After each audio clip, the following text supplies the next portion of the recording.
Assalamualaikum warahmatullahi wabarakatuh. Alhamdulillah, assalatu wassalamu ala rasulillah. La hawla wa la quwata illa billah.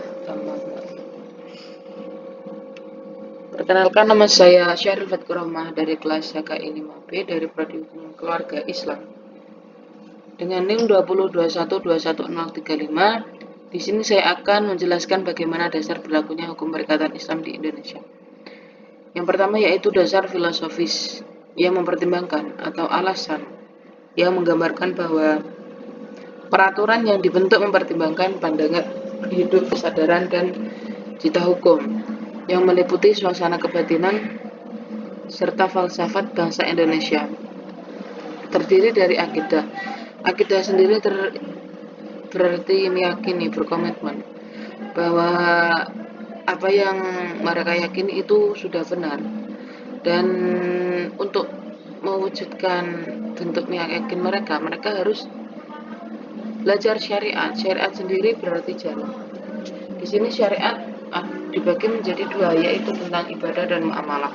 Ibadah yaitu tata cara mereka mengajar, memuat tentang bagaimana cara mereka belajar beribadah dengan benar sesuai dengan apa yang disyariatkan oleh Allah. Yang kedua yaitu muamalah yang memuat tentang perdagangan atau hal-hal yang seputar jual beli. Yang terakhir yaitu akhlak. Ketiga dasar inilah yang menjadi landasan dan alasan diberlakukannya hukum perikatan Islam di Indonesia. Ketiga ini terdiri dari beberapa syariat Islam. Yang kedua yaitu dasar sosiologis, merupakan alasan yang menggambarkan bahwa aturan yang dibentuk untuk memenuhi kebutuhan masyarakat dalam berbagai aspek. Biasanya menyangkut fakta mengenai perkembangan masalah masyarakat dan negara.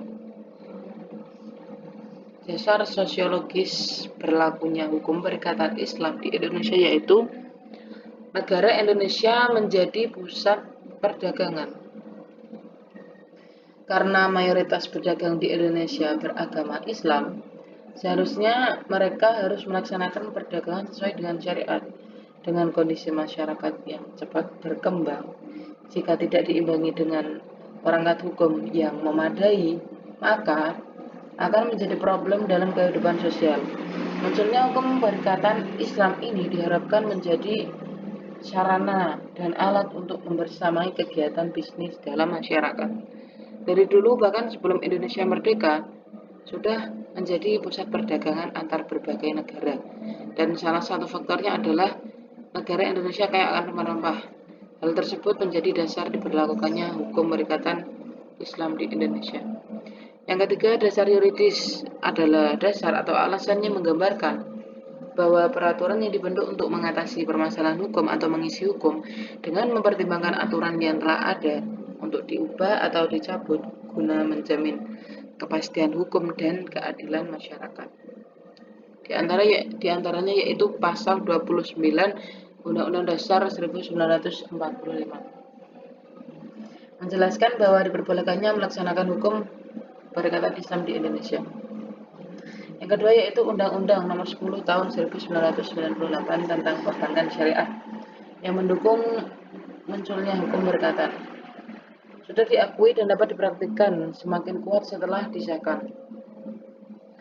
Yang ketiga yaitu Undang-Undang Nomor 21 Tahun 2008 tentang perbankan syariah karena sudah mendapatkan payung hukum. Ketiga pasal ini menjadi patokan dan menjadi pedoman atas bolehnya diperlakukan hukum perikatan Islam di Indonesia. Yang ketiganya tidak menentang adanya kemunculan hukum tersebut. Yang terakhir yaitu dasar historis adalah kejadian di masa lalu atau sejarah yang biasanya dijadikan dasar untuk bisa lebih mengembangkan hukum tersebut, menyangkut tujuan, kekurangan, dan lain-lain. Ada beberapa dasar historis yang bisa kita simpulkan, diantaranya pada saat sebelum kedatangan Belanda. Dan yang kedua yaitu setelah kedatangan VOC, dan yang terakhir setelah Indonesia merdeka. Sebelum kedatangan Belanda, awal proses Islamisasi kepulauan di Indonesia dilakukan oleh para saudagar dan perkawinan. Dan pada saat itu Islam pun berkembang melalui proses perkawinan. Yang kedua yaitu setelah kedatangan VOC. Pada masa pemerintahan Belanda tahun 1808 sampai 1811 terdapat pemahaman bahwa hukum Islam adalah hukum asli orang pribumi. Sedangkan pada masa abad ke-19 ada yang berpendapat bahwa di Indonesia berlaku hukum Islam, yaitu antara lain dikemukakan oleh Salomon Ezer, kemudian diperkuat oleh Lord William Christian van den Berg berpendapat bahwa hukum mengikuti agama yang dianut seseorang. Jika seseorang itu memeluk agama Islam, hukum Islamlah yang berlaku baginya. Pendapatnya dikenal dengan teori resepsion kompleksu, yaitu orang Islam Indonesia telah melakukan resepsi hukum Islam dalam keseluruhannya dan sebagai satu kesatuan. Melalui teori resepsi ini, Belanda mulai membiasakan penggunaan hukum Belanda di Indonesia terutama di bidang hukum perikatan, dengan jalan mengeluarkan hukum Islam bidang perikatan dari aktivitas perdagangan karena dianggap tidak berlaku di Indonesia. Yaitu yang terakhir setelah Indonesia merdeka. Kedudukan hukum Islam dalam ketatanegaraan Indonesia terbagi dalam dua periode. Yang pertama yaitu periode penerimaan hukum Islam sebagai sumber persuasif. Menurut Hazeirin, teori resepsi bertujuan politik, yaitu untuk menghapuskan hukum Islam di Indonesia dan mematahkan perlawanan bangsa Indonesia terhadap kekuasaan pemerintah kolonial yang dijiwai oleh hukum Islam.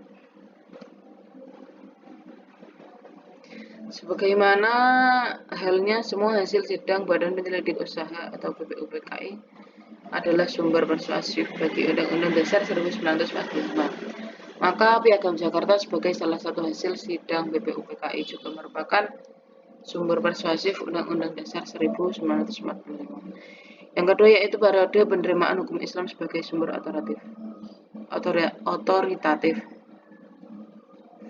Sebagaimana kita ketahui, semula Piagam Jakarta adalah pembukaan rancangan Undang-Undang Dasar 1945 yang dibuat oleh BPUPKI dalam Konsiderasdekir Presiden menetapkan bahwa kami berkeyakinan Piagam Jakarta tertanggal 22